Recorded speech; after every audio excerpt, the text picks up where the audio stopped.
Friends ನಮಸ್ಕಾರ. ನಾನು ನಿಮ್ಗೆ ತೋರಿಸ್ತಾ ಇರೋದು ಕಾಶಿಯಲ್ಲಿರುವಂಥ ಜಂಗಮವಾಡಿ ಮಠ ಅಂತ. ನಮ್ಮ ಕರ್ನಾಟಕದವ್ರು ಬಂದರೆ ಜಾಸ್ತಿ ಎಲ್ಲ ಇಲ್ಲೇ ಇರೋದು. ನೀವು ಕೂಡ ಕಾಶಿಗೆ ಬಂದರೆ ದಯಮಾಡಿ ನೀವು ಇಲ್ಲೇ ಉಳ್ಕೊಳ್ಳುವಂಥ ವ್ಯವಸ್ಥೆ ಮಾಡಿ. ನಿಮ್ಗೆ ಅದೇ ತೋರಿಸ್ತಾ ಇರೋದು ನೋಡಿ.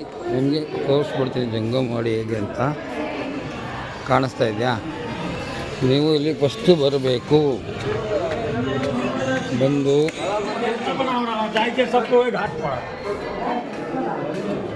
ನಡ್ರಿ ಒಳ್ಳೆ ಇಲ್ಲಿ ಫಸ್ಟ್ ಬರಬೇಕು. ಇಲ್ಲಿ ಟಿಕೆಟ್ ಕೌಂಟ್ರ್ ಇರುತ್ತೆ, ಇವ್ರು ಕೇಳಬೇಕು. ಅಲ್ಲಿಂದ ನೋಡಿ ಇಲ್ಲಿ ಕ್ಯೂ ಹಾಕಿರ್ತಾರೆ. ಇಲ್ಲಿ ನಿಮಗೆ ರೂಮ್ ಕೂಡ ವಿಚಾರಿಸೋದು ಸ್ಥಳ ಇಲ್ಲಿ ವಿಚಾರಿಸ್ಕೊಂಡು ನಿಮಗೆ ಇಲ್ಲಿ ರೀಸ್ನೇಬಲ್ ಇರುತ್ತೆ. ನಿಮ್ಮದು ಎಷ್ಟು ಒಂದು ಭಕ್ತಿ ಇರುತ್ತೆ ಅಷ್ಟು ಕೊಡ್ಬೋದು. ನೋಡಿ ಇದು ಜಂಗಮವಾಡಿ ಮಠ ಅಂತ. ಇಲ್ಲಿ ಜಾಸ್ತಿ ಎಲ್ಲ ಬರೋದು ಕರ್ನಾಟಕದವರೇ, ಎಲ್ಲ ಕರ್ನಾಟಕದವರೇ ಜಾಸ್ತಿ ಬರ್ತಾರೆ. ನೋಡಿ ಇದು ಕಾಶಿಯಲ್ಲಿ ಹೇಳ್ಬೇಕಂದ್ರೆ ಒಂದು ಪುಣ್ಯ ಸ್ಥಳ ಅಂತ ಹೇಳ್ಬೋದು. ನಮ್ಮದು ಜಂಗಮವಾಡಿ ಮಠ ಅಂತ ಎಲ್ಲ ಆಲ್ಮೋಸ್ಟ್ ನಮ್ಮ ಕರ್ನಾಟಕದವರೆಲ್ಲ ಬಂದರೂ ಇಲ್ಲೇ ಇರ್ತಾರೆ. ನೋಡಿ ಇವರು ನಮ್ಮ ಪ್ಯಾಸೆಂಜರು. ನೋಡಿ ಕಾಣ್ತಾ ಇದೆ ನೋಡಿ, ಇದೆ ಜಂಗಮವಾಡಿ ಮಠ. ಕರೆಕ್ಟಾಗಿ ನೋಡಿ ಸರ್, ತೋರಿಸ್ತಾ ಇದ್ದೀನಿ.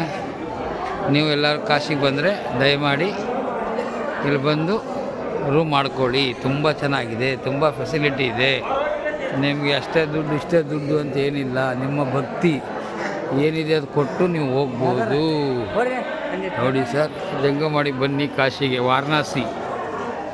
ಓಕೆ, ನೀವು ತಪ್ಪದೆ ಬಂದು. ಇಲ್ಲಿ ತುಂಬ ಒಳ್ಳೆ ವ್ಯವಸ್ಥೆ ಇದೆ, ನೀರಿಗಾಗಲಿ ಎಲ್ಲದಕ್ಕೂ ಸೌಕರ್ಯ ಇದೆ. ರೂಮು ತುಂಬ ಚೆನ್ನಾಗಿದೆ, ಬಾತ್ರೂಮಿಂದ ಎಲ್ಲ ಹಿಡಿದು ತಾವು ಬರ್ಬೋದು. ಓಕೆ, ನೆಕ್ಸ್ಟ್ ಮತ್ತೆ ವಿಡಿಯೋದಲ್ಲಿ ಅಪ್ಡೇಟ್ ಮಾಡ್ತೀನಿ. ಬಾಯ್.